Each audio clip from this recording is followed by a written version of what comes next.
আসসালামু আলাইকুম। সবাইকে পবিত্র রমজানের শুভেচ্ছা জানিয়ে আমাদের ভিডিওটি শুরু করছি। অনেকদিন পর আমি আজকে রান্না বাড়া করছি। আমার সাথে লাবিব আছে আর আমাদের এক ভাবি আছেন। তো আসলে রান্নাটি হচ্ছে আমাদের পবিত্র রমজানের আমাদের স্থানীয় মসজিদে একটি ইফতারের আয়োজন করা হয় প্রত্যেক বছরই। আসলে আজকে হচ্ছে 10 রমজানে ছিল আমাদের ইফতার, তো সেই উপলক্ষে রান্না বাড়া করছিলাম। তো আমাদের আসলে রান্নার আইটেমটি ছিল হচ্ছে ভুনা খিচুড়ি। তো সবাই ভিডিওটি দেখতে থাকুন। আসলে রোজার আনন্দ বহুগুণে বাড়িয়ে তোলে হচ্ছে এই ইফতারটি। আর সেই ইফতারটি যখন সবাই একসঙ্গে এক মসজিদে যখন মসজিদে বসে সবাই একসাথে শেয়ার করা হয়, তখন আসলে সেটির আনন্দ অনেক বেশি হয়ে থাকে। তো সেই উপলক্ষে আজকে আমাদের রান্নাবাড়া চলছিল। আমি আসরের আগেই রান্না চড়িয়ে দিয়েছিলাম।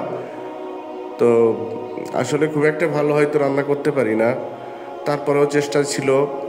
অনেক জায়গায় রান্নাবাড়া করি, আমরা নিজেরা যে রান্নাগুলো পিকনিকের আয়োজন করি সেটিতে আমরা আসলে রান্নার আয়োজন করে থাকি। তো রমজানে এই রোজায় আমার প্রত্যেক বছরই এই রান্নার দায়িত্বটি পড়ে থাকে। তো আজকেও তার ব্যতিক্রম ছিল না, তাই আমরা রান্না করতে বসে যাই। তো রীতিমতো মশলাপাতি সব কিছুই রেডি করে দেয় বাসার মা চাচিরা।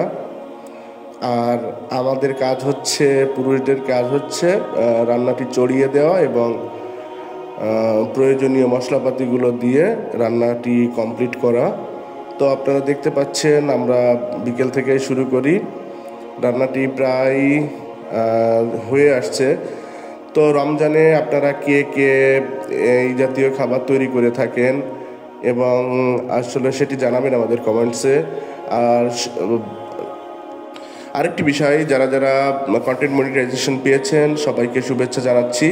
আমি এখনও পর্যন্ত পাইনি, আপনাদের সহযোগিতা কাম্য থাকবে। আর সবাই সবাইকে সাপোর্ট করবেন, এটাই হচ্ছে আমার একটি চাওয়া। তো তাহলে অনেক দূর এগিয়ে যাওয়া সম্ভব। তো সবাইকে আবারও পবিত্র মাহে রমজানের শুভেচ্ছা জানাচ্ছি এবং এই রমজানটি হোক আপনাদের আত্মশুদ্ধির একটি মাস এবং আপনারা সবাইকে সুসংবাদের বার্তা ছড়িয়ে দিবেন এই প্রত্যাশায়। রমজানটি হোক সবার জন্য আনন্দদায়ক। আল্লাহ হাফেজ।